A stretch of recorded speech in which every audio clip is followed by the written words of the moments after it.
What's happening, everybody? My name is Josh Holland. Thanks for tuning in. I'm here with my buddy Nick Salcido. We're trainers here in New York City. We work out at the Core Club. The goal for this live stream is to kind of give you a sneak peek. We'll call this exclusive content on kind of what I do with a few of my private clients and my group classes. So what we're going to address here is a proper way to warm up. A few tips to start off is I always think about sleep and recovery so that we have a good, healthy system that we can move, and also to remember to stay hydrated. It's very, very essential. So we're gonna start now with a warm-up so that by the time we get to this movement analysis pattern at the end of the warm-up, we will be able to determine how well he moves. So this is for clients, this is for trainers, this is for anybody that's looking to enhance movement quality, all right? So first, we're gonna start with a warm-up.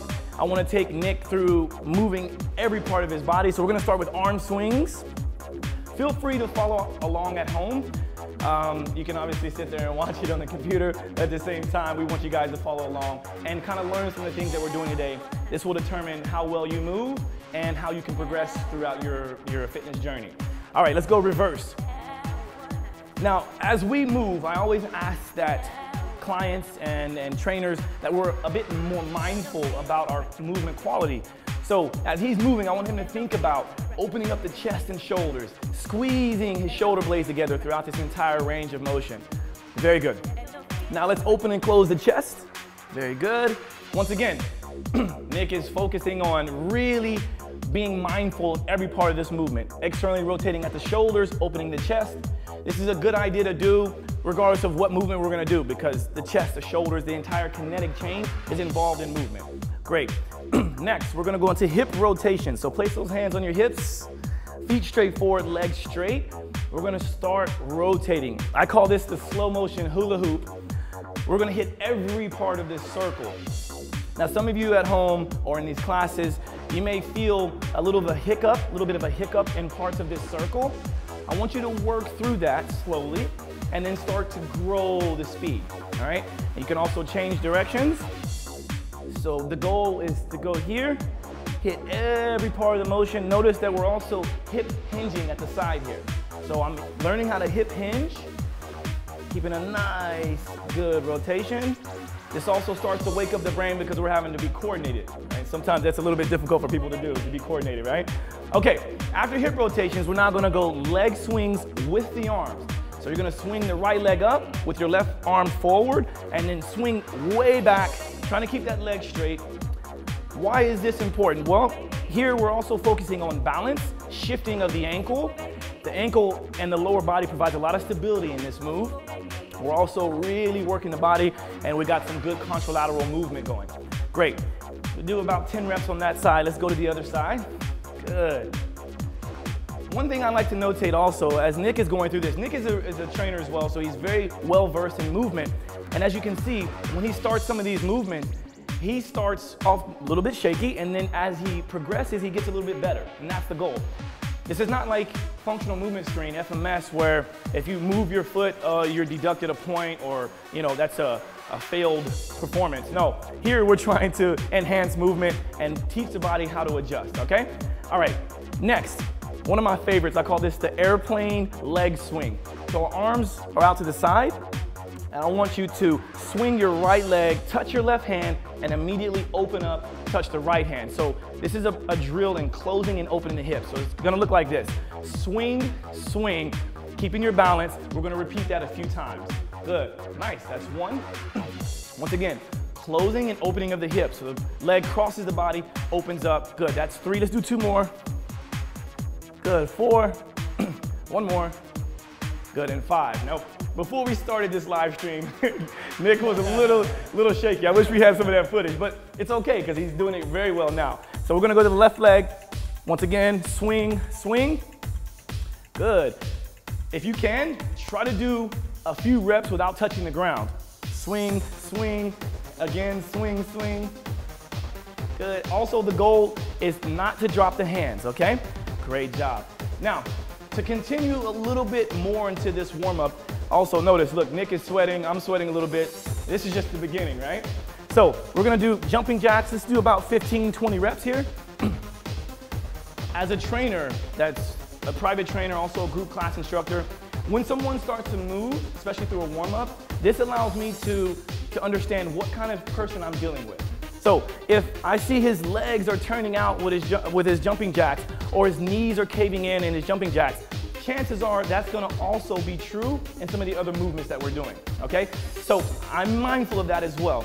Next, last but not least, we're gonna go running in place and we'll progress to high knees. So let's just do a few reps of that. Once again, I'm watching to make sure everything is tracking properly. Good. He's up nice and tall. He's got a good 4-foot strike and a slight tap of the heel down. Relaxing the shoulders, and now we're gonna pick it up to high knees. Let's go, high knees. Good, and relax. Perfect. So, now that Nick is warmed up, we're now gonna take him through what I call movement analysis pattern. So, I used to call this a squat assessment, and I would have 5 moves to determine how good is your squat and other parts of your body, how well it can move throughout a movement. I believe that the foundation of movement is a good, true deep squat. So let's start with a deep squat. This is step 1.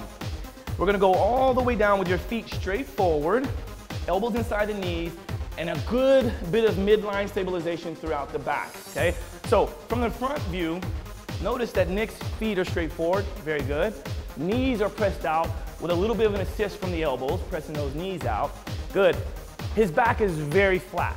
This is exactly what we want. Some of you at home who are trying this, you may think, yeah, but Nick is a trainer, he should know what to do.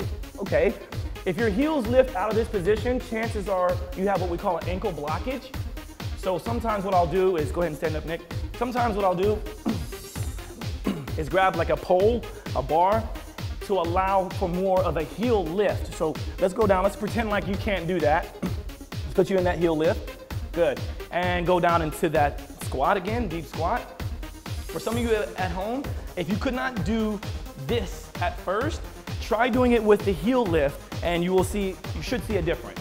What that tells me is you have an ankle blockage, not necessarily anything wrong with the knees and hips. Not to say that it's 100% true, no problem, but this usually is what we call an ankle blockage. Okay, so we'll take this away because Nick can do that, great. Now, let's go into step 2. So that was step 1, here we go, step 2. My goal throughout this pattern is can you do step 1? Yes? Okay, move on to step 2. Step 2 is arms straight forward with your thumbs up. In this position, I want to make sure that your shoulders are back in the shoulder girdle. That tells me that you can actively engage the upper back, squeezing the shoulder blades together. Also, thumbs up shows that you have a good amount of external rotation at the shoulders. Very good. So, FMS has been great. The functional movement screen has been a good tool for most of us in the fitness industry. The problem is, though, as we talked about, the problem is that you can't do it everywhere, right? So if we both are certified in FMS, great, but sometimes it requires you to carry this kit, this dowel, this thing to measure this and that. How about, can you do step 1 through 10 effectively? If so, great, you're ready to move. That's how it works in my book. I think Nick believes in it as well, okay? As you guys can see, we're both sweating. I've only done half of the movement. Now we're gonna do more. Here we go. So we're gonna go through the 10-step MAP. We're gonna go through it again rather quickly this time. Step 1, good. Step 2, good. Step 3, good. Step 4, good. Step 5, great. Step 6, step 7, rotate. Step 8, step 9, step 10. Beautiful. All right, another round. Nick's gonna do it by himself. Follow along at home. See if you can hit every point of this. 1, 2, 3, 4, 5, 6, rotate. 7, 8, 9, good jump. 10. We're gonna do 2 more rounds a little bit quicker. Follow along at home. Send us a video at home if you're doing this so that I can help maybe assess you at home, okay? Here we go. Step 1, 2, 3, 4, 5, 6, 7, 8, 9, 10. We got 1 more round. If you guys have noticed, like I've noticed, Nick has gotten better since we started this. Go. 1, nice and quick. 2, 3, 4, 5, 6, 7, 8, 9, and 10. Breather, great job. Now, would he pass in coming to work out with me? Why, of course.